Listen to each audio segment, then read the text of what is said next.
우리 말씀 보시겠습니다. 신약 성경 마태복음 12장 말씀입니다.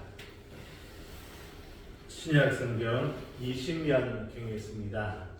마태복음 12장 46절에서 50절까지 한 절씩 교독하시겠습니다. 예수께서 무리에게 말씀하실 때 그의 어머니와 동생들이 예수께 말하려고 밖에 섰더니 한 사람이 예수께 여짜오되 보소서 당신의 어머니와 동생들이 당신께 말하려고 밖에 서 있나이다 하니 말하던 사람에게 대답하여 이르시되 누가 내 어머니이며 내 동생들이냐 하시고 손을 내밀어 제자들을 가리켜 이르시되 나의 어머니와 나의 동생들을 보라. 같이 읽겠습니다. 누구든지 하늘에 계신 내 아버지의 뜻대로 하는 자가 내 형제요 자매요 어머니이니라 하시더라. 아멘. 마태복음 12장입니다. 말씀의 제목은 누가 내 가족이냐, 누가 내 가족이냐라는 제목으로 말씀을 나눠보자 합니다. 마태복음 8장과 9장에서 마태가 예수님의 기적들을 모아놓았다면 12장은 논쟁들을 모아놓았습니다. 주로 바리새인들과의 논쟁인데요. 총 4개의 논쟁이 기록되어져 있습니다. 먼저 12장 1절부터 8절까지 해서 소위 안식일 논쟁이 기록되어 있습니다. 안식일 논쟁. 안식일에 제자들이 밀 이삭을 잘라 먹은 것으로서 바리새인과 논쟁하였습니다. 2절에 보면 바리새인들은 제자들이 안식일에 하지 못할 일을 하였다라고 주장하며 예수님께 트집을 잡습니다. 시비를 걸어 무엇이죠? 안식일에 하지 못할 일. 이것은 그들의 전통에 따른 것으로서 결국 제자들의 행위를 꼬투리 잡아서 예수님께 비난의 화살을 쏘는 것입니다. 자신들이 가지고 있던 전통에 빗대어서 제자들이 잘못한 것을 트집 잡아서 예수님과 논쟁하는 것이죠. 그러자 예수님은 다윗이 사울을 피해 도망할 때에 제사장이나 그의 가족 이외에는 먹을 수 없는 진설병을 먹은 사건을 꺼내셨습니다. 이 일은 유대인이라면 다 알고 있는 사건입니다. 다윗이 사울을 피해 도망갈 때 제사장과 그의 가족 이외에는 먹을 수 없는 진설병을 먹었죠. 하지만 그 누구도 다윗을 향해서 안식일을 범하였다라고 비난하지 않습니다. 예외적 허용으로 인정하기 때문입니다. 예외적 허용. 그리고 이러한 예외적 허용은 안식일에 성전에서 일하는 제사장들도 마찬가지입니다. 안식일에 제사장들이 성전에서 일한다고 해서 아무도 죄가 있다고 정죄하지 않습니다. 예수님께서 이처럼 예외 규정을 말씀하신 이유가 무엇일까요? 바리새인들이 자신들의 전통에 빗대어서 제자들의 그 행동을 비난할 때, 트집 잡아서 예수님과 논쟁할 때 예수님은 굳이 예외적 허용을 가지고 말씀하셨습니다. 그 이유가 무엇일까요? 우리 제자들 아무 문제 없어, 무죄야, 예외 규정이 있잖아 라고 말씀하시려고 끝내셨을까?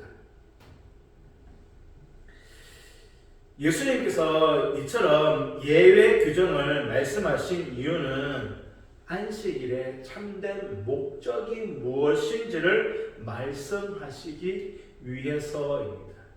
단지 우리 제자들 아무 문제 없어, 혹은 바리새인들이 시비를 걸어올 때 그것을 대받아치기 위한 것이 아니라 안식일의 목적이 무엇인지를 말씀하기 위해서 예외 규정을 가지고 오셨습니다.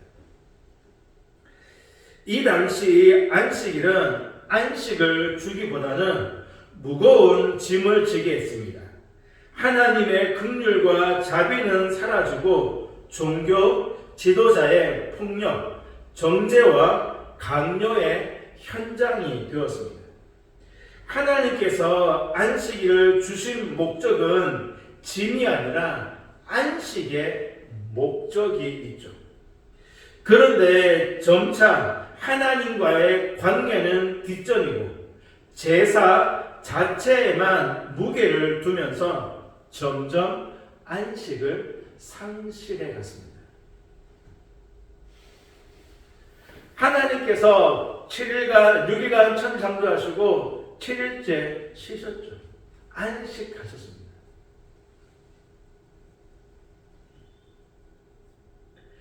하나님께서 안식을 주신 목적은 짐이 아니라 안식입니다. 점점 제사에만 집중하면서 하나님께서 안식을 주신 참된 목적, 의미를 잃어버렸다.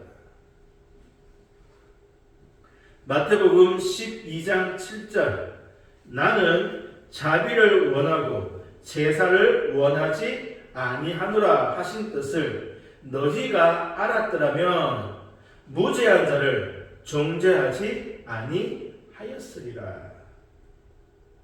나는 자비를 원하고 제사를 원하지 아니한다 하신 뜻을 너희가 알았더라면 무죄한 죄를 정죄하지 아니하였을 것이다.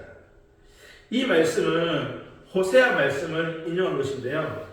제사의 형식만 있고 정작 하나님을 저버린 북이스라엘 향한 호세아의 외침이었습니다. 하나님이 이스라엘에게 원하시는 것은 제사 받는 것이 아니라 자비를 베푸는 것이었습니다. 예수님은 바리새인들이 이 말씀의 참된 의미를 알았더라면 이삭을 잘라먹는 제자들을 정죄하지 않았을 것이다 라고 말씀하신 것입니다. 마태복음 5장에 보면 제사를 드리다가 형제와 다툰 일이 있으면 어떻게 하라고 하셨죠? 제사를 멈추고 먼저 형제와 화해하고 와서 제사를 드리라고 하셨죠. 같은 맥락입니다. 우리는 주일을 지키고 있습니다. 주님이 죽으시고 부활하신 주님의 날을 기념하는 날이죠.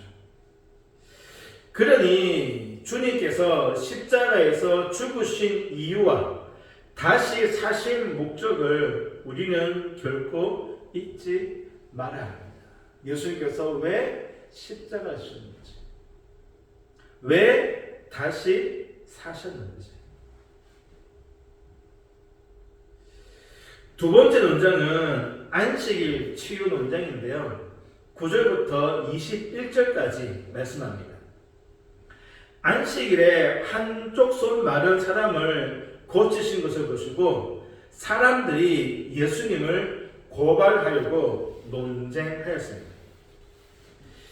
예수님은 안식일이라도 구덩이에 빠진 양을 구해주는데 사람이 양보다 얼마나 더 귀하냐. 그러니 안식일에 선을 행하는 것이 옳다라고 하시면서 손 마른 사람을 고쳐주셨습니다. 그러자 14절에 보면 바리새인들이 예수님을 어떻게 죽일까 의논하였죠.